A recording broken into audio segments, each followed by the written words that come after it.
All right, so I have to tell you about something that happened last year. I haven't talked about it much because, honestly, people would think I'm making it up. But I swear this is 100% true. It all started when I moved into this old house. It was a rental, cheap, creaky, and smelled like mothballs. But it had charm, you know? I'd just gotten out of a bad breakup, and the idea of living alone seemed peaceful. Or so I thought. The first couple of weeks were uneventful.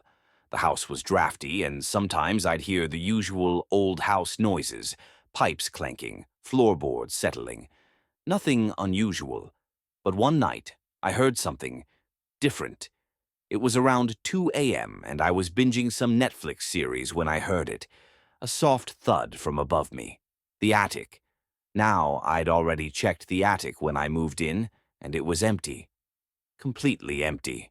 Just some cobwebs and dust, so I figured it was probably a squirrel or maybe the wind. I paused the show and listened. For a while, nothing. Then scratch, scratch, scratch. Okay, definitely not the wind. I grabbed a broom, because apparently that's my version of self-defense, and climbed up to the attic door. I'll admit, I hesitated. I mean, I'm not the type who goes looking for trouble, but the scratching kept going. So I unlocked the attic door and pulled it down. The ladder creaked as I climbed up, and my heart was racing.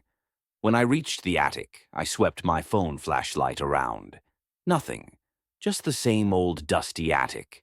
The scratching had stopped too. I told myself it was just a raccoon or something, closed the attic, and went back to my show. But that was just the beginning. Over the next few nights, the noises got worse. It wasn't just scratching anymore. I started hearing footsteps, slow, deliberate footsteps, like someone pacing. And the weirdest part? They always stopped when I got out of bed. One night, I decided to record it. I set my phone to record audio and left it on my nightstand. When I listened to it the next morning, I almost dropped my phone. There were footsteps, sure, but there was also this weird, low breathing sound, like someone was standing right next to the microphone. I tried to rationalize it. Maybe it was my own breathing, amplified by the phone, but deep down I knew that wasn't it. Then came the night I saw it. I was lying in bed, staring at the ceiling, trying to ignore the noises.